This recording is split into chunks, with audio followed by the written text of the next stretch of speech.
So this is going to be another movie review. This one's called Sweetland 2005. It's going to be another Ned Beatty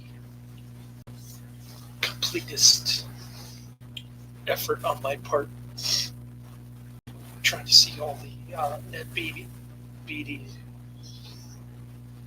movies on Netflix. And eventually I'll get around to looking them up on YouTube as well. But I'm giving this 4 to 5 stars. It surprised me. I thought it was pretty well done. The cinematography is great. Didn't care too much for the soundtrack. I guess I'll give it. I changed my mind. I'll give it a 3 out of 5 stars.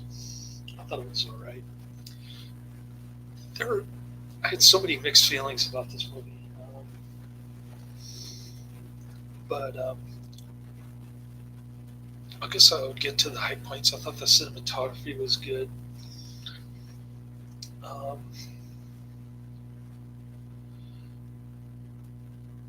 I thought it was kind of neat how the Olaf dude he saved he saved his neighbor's farm, the guy with like 10 kids, and it sort of reminded me of the. It takes place in Minnesota, but my family came from Iowa actually, and my great grandfather had a farm with 19 kids. Believe it or not, the uh, the last kid committed suicide, and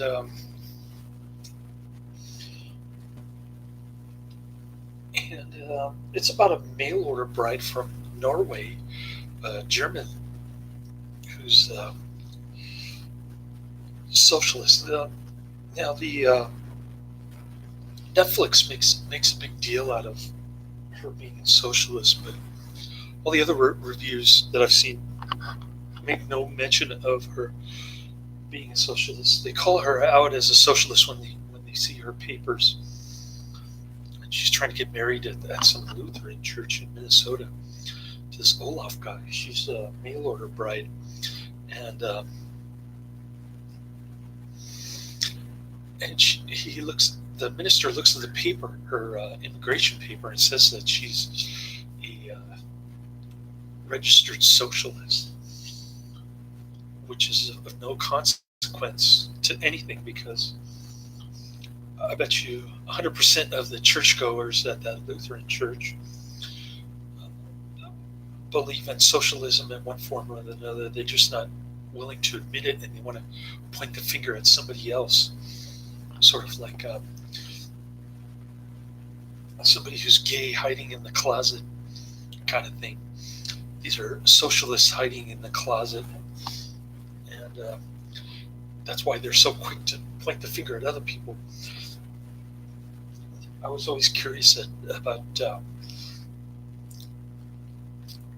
people, coworkers who had such an amazing dislike for gay people that made me wonder if, in fact, they themselves were gay. And, so it's that kind of situation. It's like the John Birch Society used to say, "We've seen the enemy, and the enemy is us," kind of thing. These people have no clue what socialism is or what they're advocating is anything to do with socialism, and that's why they're quick to point the finger at her. Um, but regardless of her political beliefs or her being honest about it, like Bernie Sanders nowadays, she she still didn't really fit in with that church because they want to keep the U.S. culture going. They don't want any German, Nor- Norwegian immigrants infecting their culture, and you can see the clear bias of Lutheran pastor or minister, whatever the heck he is. I don't know. He's played by John Hurd. And you've got Alan Cumming playing the farmer neighbor who's getting foreclosed on. And then you've got Ned Beatty playing the white male swine of a capitalist pig, reprising his role from Network, I guess. But I don't like those kind of Ned Beatty characters, the white male swine of a capitalist pig. For some reason, Olaf keeps saying farms and banks don't mix. I never could figure that out, but this movie does romanticize the farm quite a bit. I think, but my grandfather wanted to run a farm similar to my great great grandfather, but he ended up becoming a senior chemist at SRI for 50 years, which was much more lucrative, I guess. Anyways, I can understand the Olaf's intention of living on a farm, sustaining himself through very rudimentary kind of back to earth,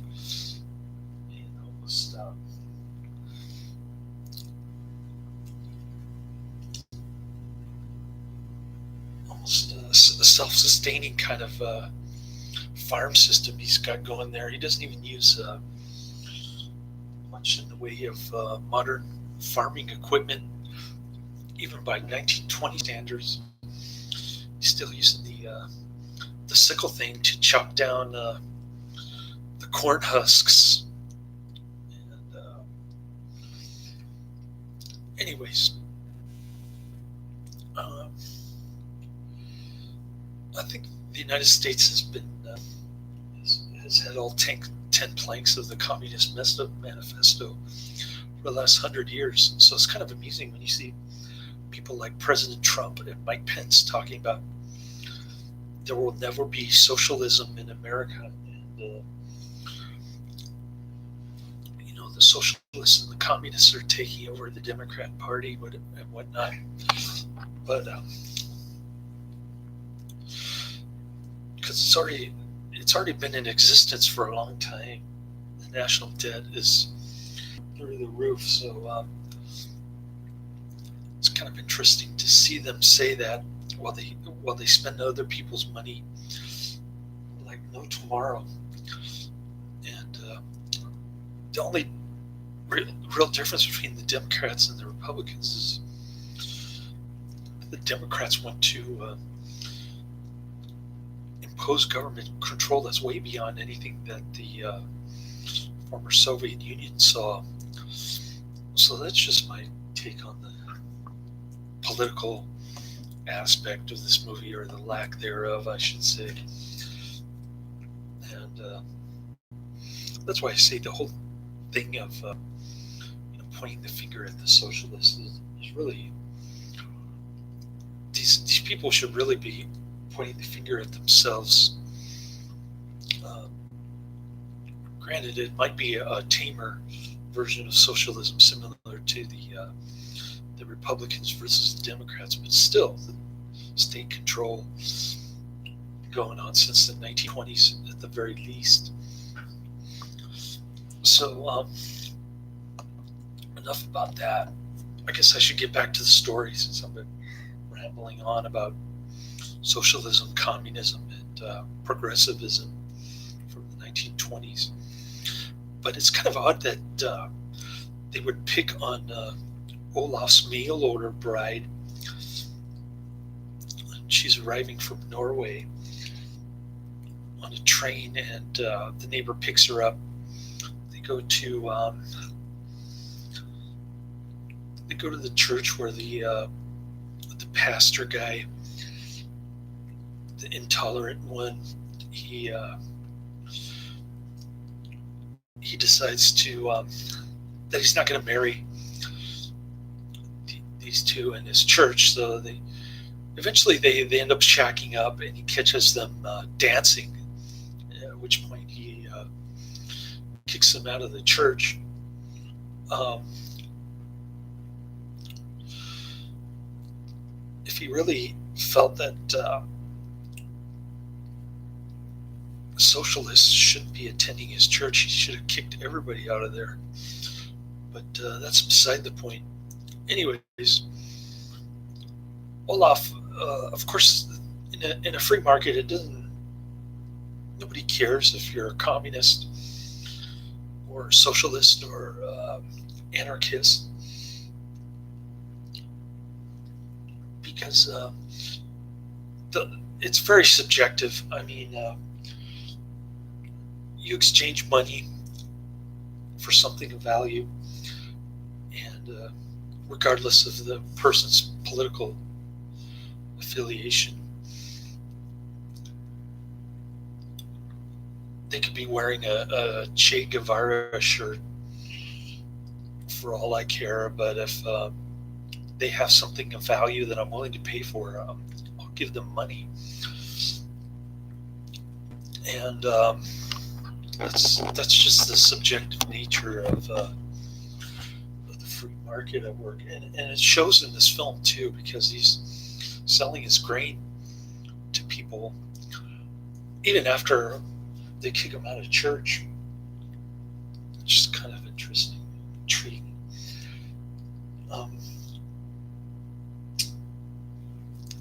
Yeah, I didn't like how they tried to romanticize the farm. I thought it was overdone. A little bit over the top with Olaf and his back to earth kind of mentality, and his hatred for banks. That was kind of over the top. I didn't like the soundtrack.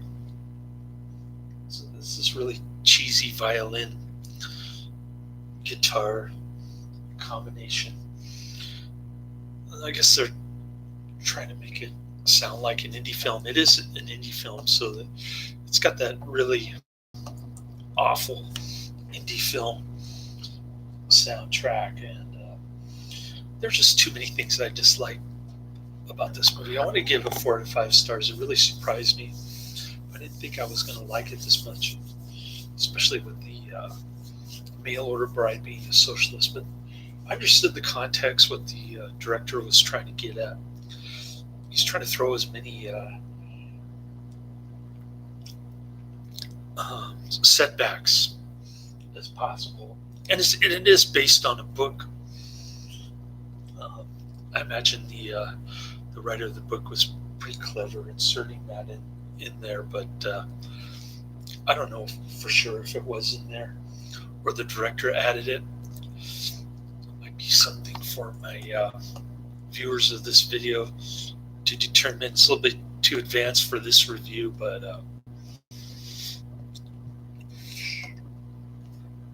in any case, the Olaf ends up bidding $7,000 for his neighbor's farm, and then he tells Ned Beatty, "I don't have the money." So after they kicked him out of church and they refused to marry the two, they raise the $7,000, plop it on his table, and the minister finally hands over the immigration paperwork. It's another thing I don't understand. I mean, the war ended a couple years earlier, so why is there all this animosity towards Germany 2 years after the war ended? That part I didn't get.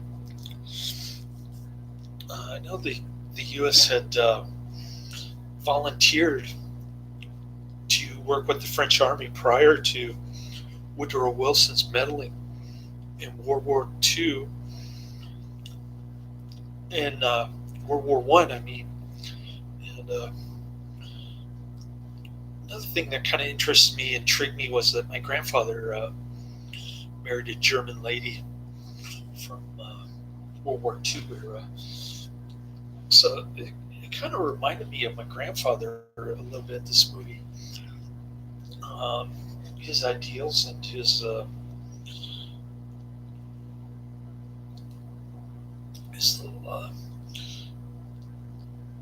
excursion in the army to in World War II in Germany, where he met my grandmother. She was an entertainer there, and she was coerced into joining the Hitler Youth because if she didn't, then her father couldn't get a job anywhere. So that was kind of an interesting tidbit that I learned from my grandmother. Anyways, enough about her. The movie starts out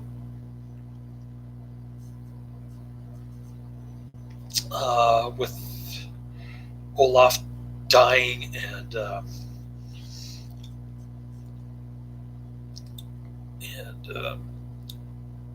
Eve,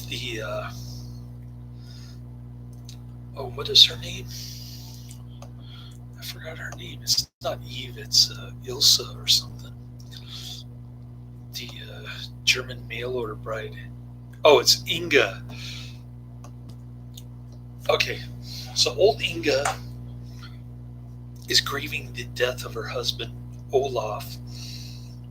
Um, then, while that's happening, fast forward. This is happening in the late '60s. Okay, then fast forward another 20 years, and this other family is grieving the death of Inga, the older Inga. So all this is taking place at the same time. It's very confusing in the beginning. This another thing that I disliked about this movie, and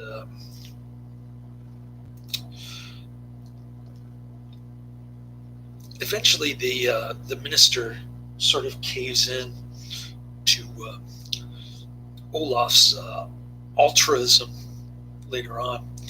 But before that, the Olaf, Inga is looking at some old photos that they took, um, and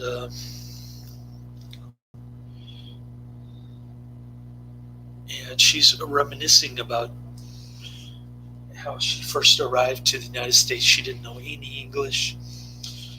She was German socialist, and didn't fit in with the lily white culture there in Minnesota. The or I should say the U.S. kind of mentality against Germans, I guess, from carryover from World War One. Although it surprised me that it carried over for so long. I know a lot of people didn't want to get involved in World War One, but I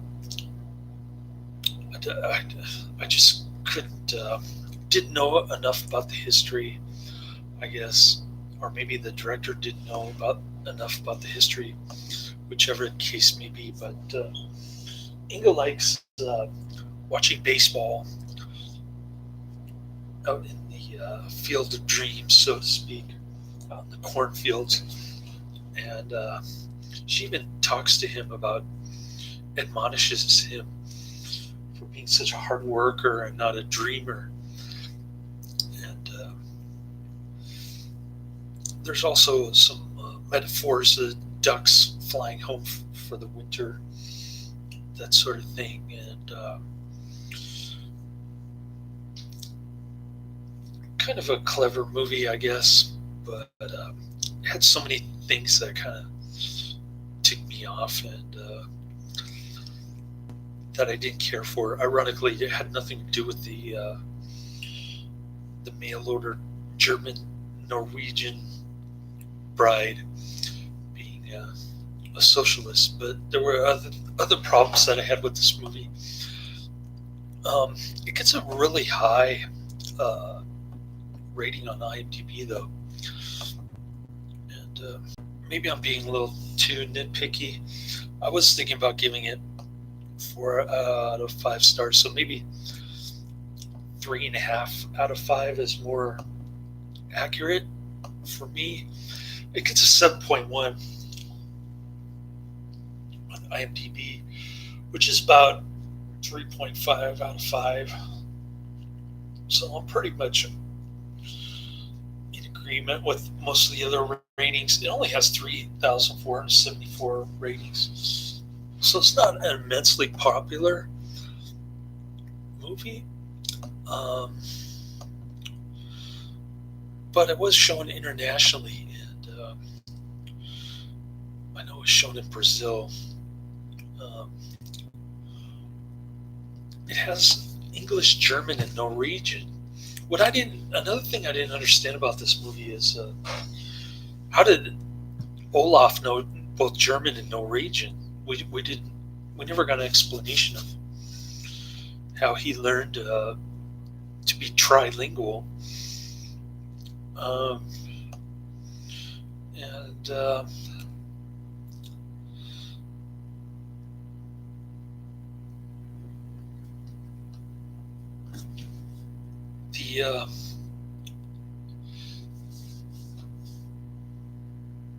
the foreign languages are just a bunch of gibberish. I mean, they're not really Norwegian or German, and there are no subtitles, so it just sounds like people on YouTube just making up language in this one. But eventually the pastor caves and marries the two. And then we fast forward or rewind, whichever the case may be.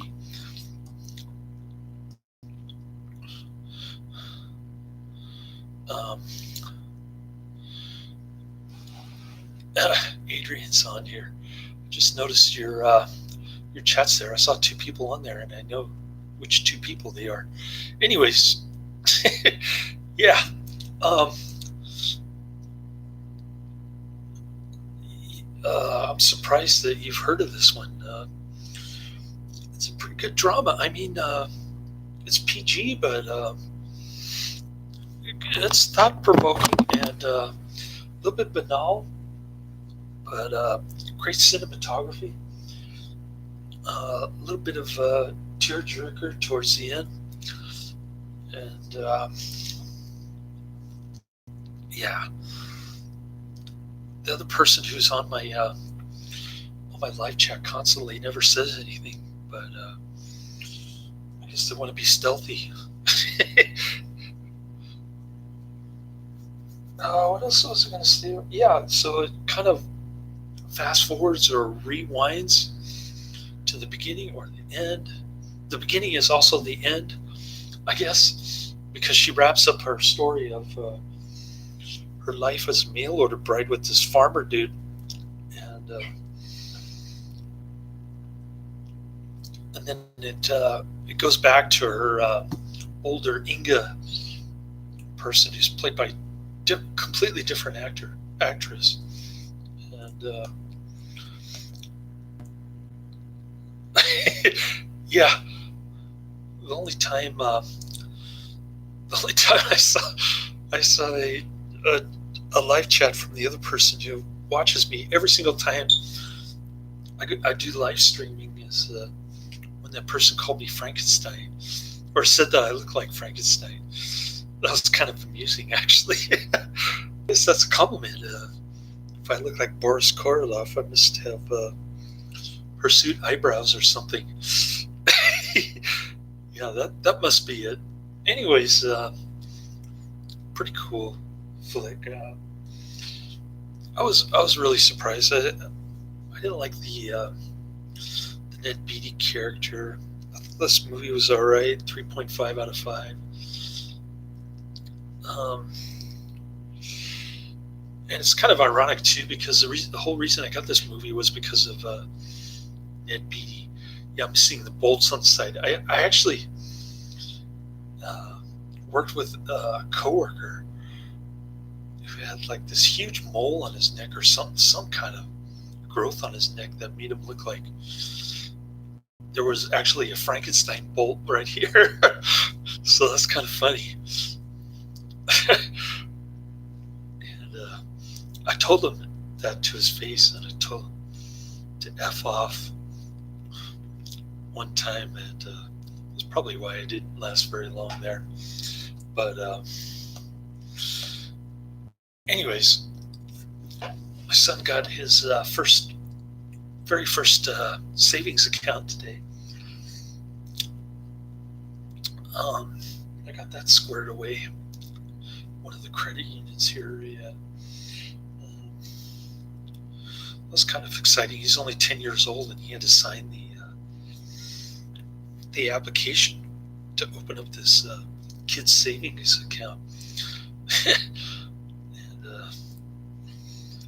he's got over 100. He's got over $100 in there from most of it from all of his red envelopes for Chinese New Year. Anyways, yeah, this one surprised me. I thought I was going to hate this movie just because it's a drama. It's got that horrible indie music with the violin and the guitar combination. I can't stand that kind of music. Anyways, could have been better. It was, yeah, the Lunar New Year is still going on. I wonder if my son will get any more red envelopes this Sunday. Well, the Chinese church people, but I don't have his bank card yet, so I don't think I can make a deposit on Sunday without his bank card. But maybe I'll just pop by there on next Tuesday, a week from today. And I know it's Wednesday in Australia right now, but it's still Tuesday here. So maybe I'll just pop by there today and make a big deposit, maybe $100, depending on how these churchgoers, how generous these churchgoers are towards my son. And well,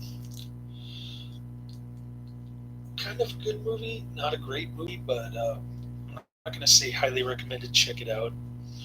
But there are some noteworthy actors in there. Ned Beatty, of course, Alan Cumming, and John. What was his name?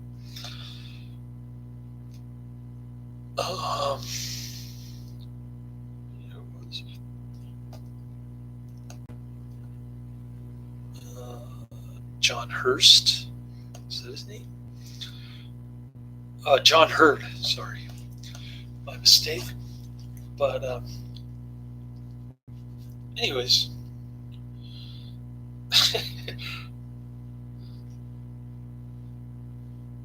pretty cool flick considering the genre.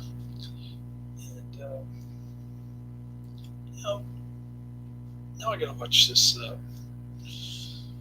cartoon movie with Johnny Depp and Beatty. What's up with this? If I can find it. Where did I put it? Bugger. So I'm not looking forward to this one. It's Rango, 2011, 1 hour 47 minutes. It's supposed to be a cartoon western thing. Got voices by Ned Beatty, Harry Dean Stanton,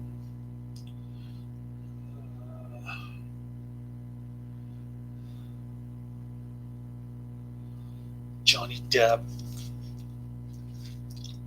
So another PG movie like this one. But of course I got it for Ned Beatty.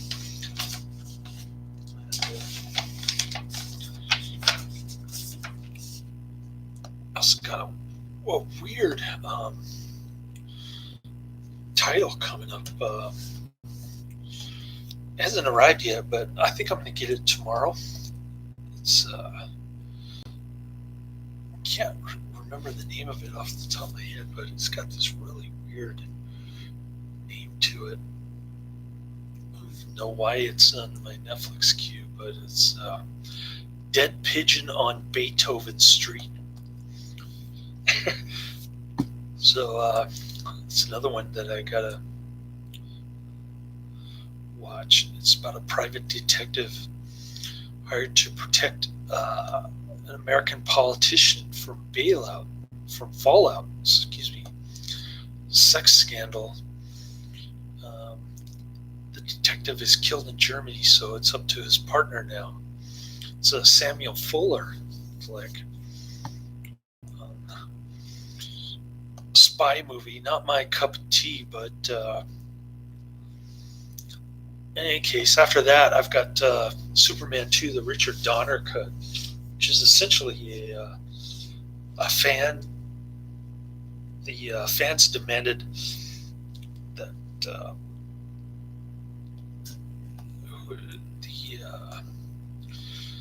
movie houses, Paramount or Warner Brothers, one of the two, had to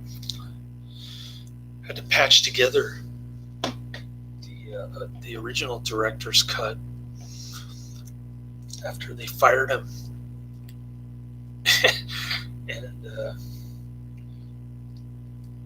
so that should be kind of interesting. I've never actually seen that. That's not the movie version, obviously, because they fired the director, Richard Donner, and they hired the guy who did Petulia. But he had to reshoot everything and rewrite everything. So the movie version is actually completely different. So it'd be kind of interesting to see the differences between the two. And got that coming out.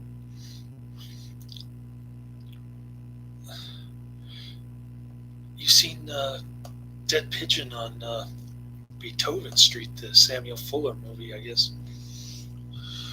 You can see there on the live chat. But I guess I'll head on out. This review's gone over 30 minutes. Nice talking to you. Nice to see you in the live chat. And I told my son that there's this fan from Australia that I have. And, my son actually wants to go to New Zealand. He thinks it's close to Antarctica or something. So don't ask me why he picked New Zealand, because I have no idea. But maybe he likes sheep or something. I don't know. Who knows? Anyways, my son's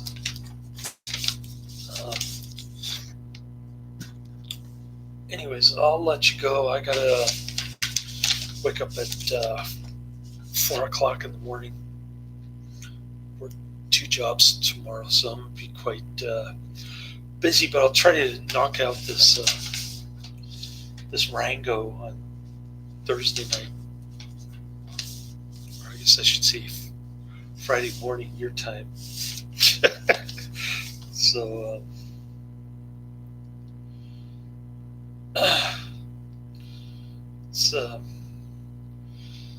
This Rango is directed by this cartoon movie. Rango is directed by the guy who did Pirates of the Caribbean. Anyways,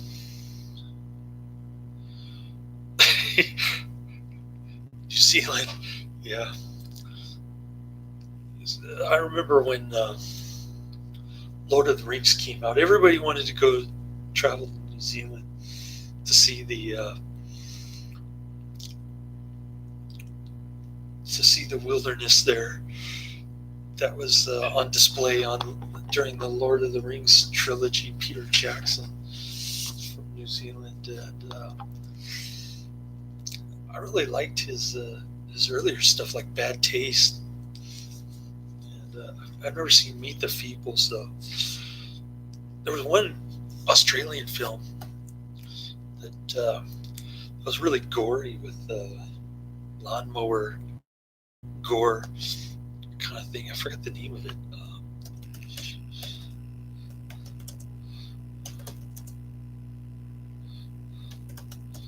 It's see if I can find it here. Oh man.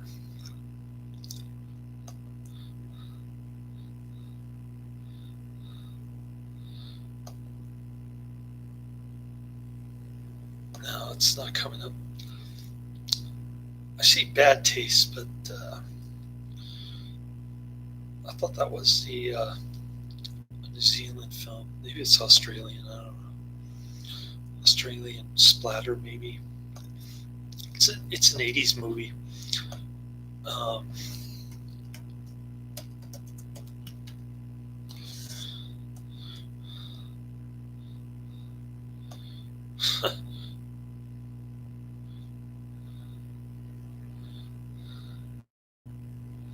Oh, I can't find it. I saw it on the big screen with my ex-wife.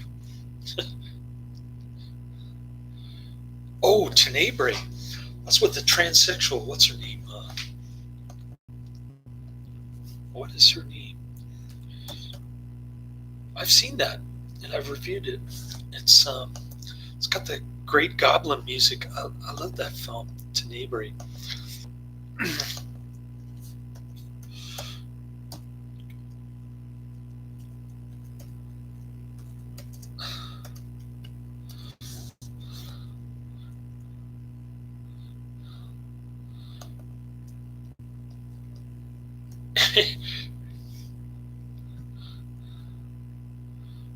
It's,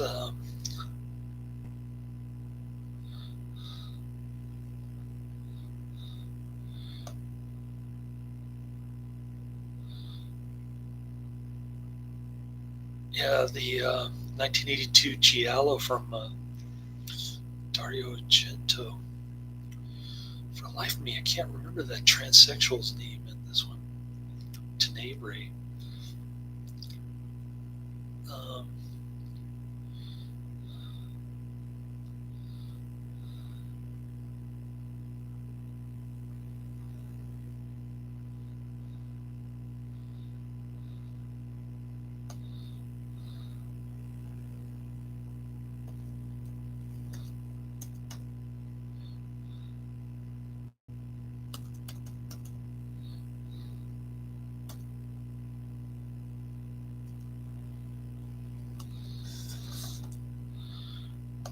If I look them on IMDb.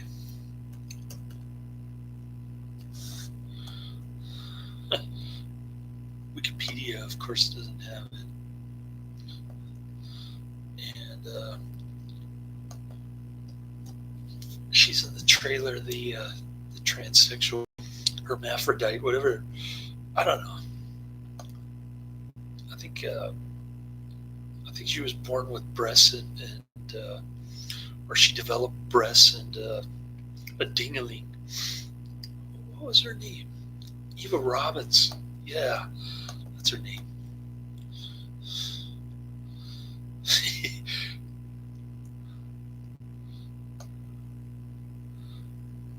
Yep.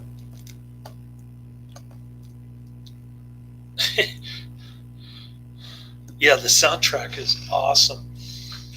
I'd say Tenebrae and Dawn of the Dead and Suspiria are my favorite Goblin soundtracks. But I just love listening to Goblin in general. I'll play it in my car if I can get a hold of it on YouTube. I think I can post the Tenebrae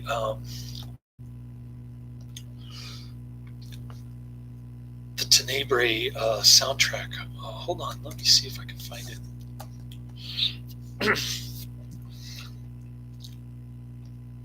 Because I do play this on my car, believe it or not.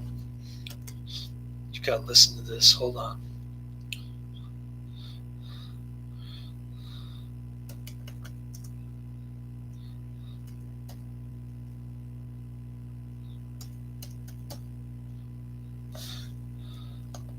Yeah, check this video out.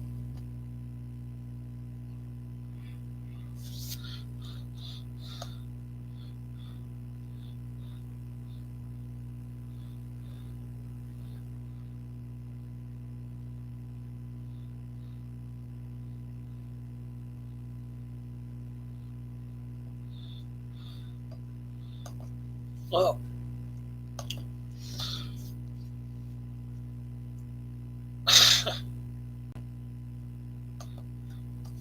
it's gonna take me a while, sorry.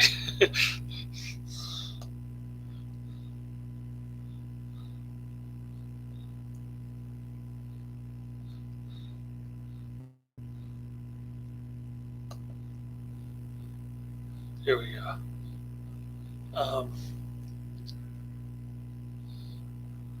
It's on this one. Hold on.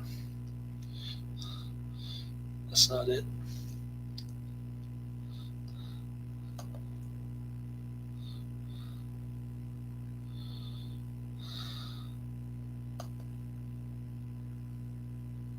Okay. Let's see if we can find it.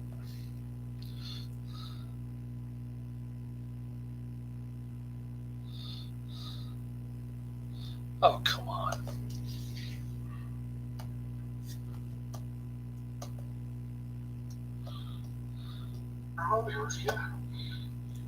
That's not it. Anyways.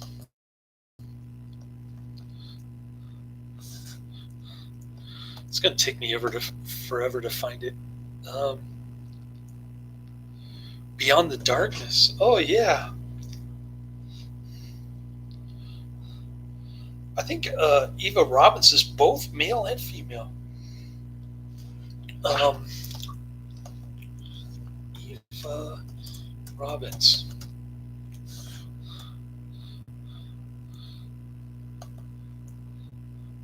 Yeah, she was a model. Italian. She was assigned male at birth, and then she developed breasts. She was like a hermaphrodite, and then some neighbor introduced her to some hormones, and she started living as a woman. But she didn't get her dingling chopped off like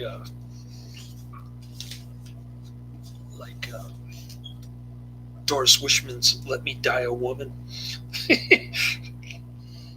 I really do want to see that Goblin video now that you mentioned it, though. Yeah, I've seen Beyond the Darkness' Joe D'Amato. I reviewed that one also. I love that flick.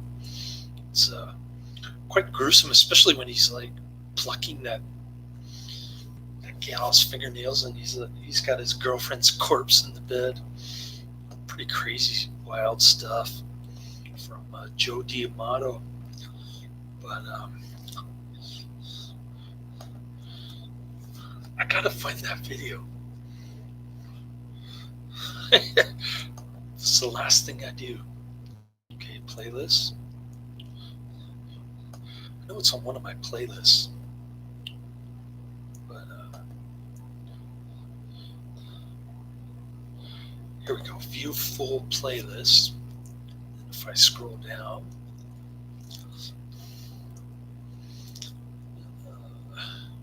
here we go. Scroll down, and Goblin is right here.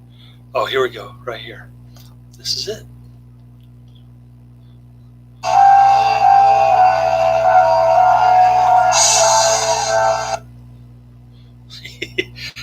That's Goblin. Now, if I can get the link, I'll paste it in the live chat. It's really slow. Oh, there it goes.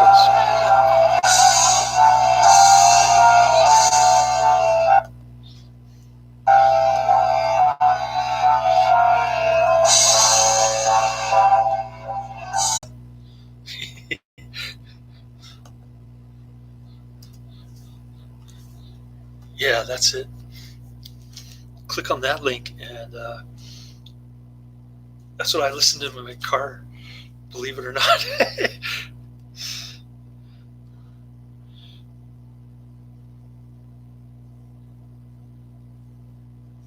Anyways, um, this video is going over 45 minutes because it took me forever to find that video, but I'm glad I found it. I really love Goblins, and thanks for reminding me about Beyond the Darkness.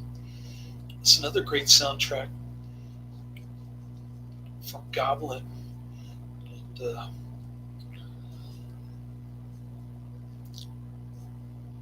yeah, the early Dario Argento movies, even up through the 80s, were pretty dang good, especially Tenebrae, Suspiria, Sleepless, or some of the other ones. Deep Red, that's from 1975, I think. Um, I didn't particularly care for one of his movies, uh, one of his trilogy movies. I mean, it wasn't great, but it was still pretty dang good. And, anyways, I heard most of his later stuff, like Phantom of the Opera, pretty lame. Although I heard Pelts was good.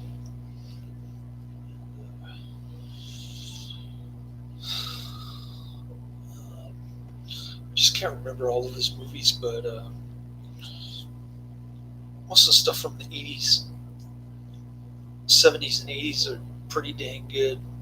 So that's about it for tonight. Thanks for the chat.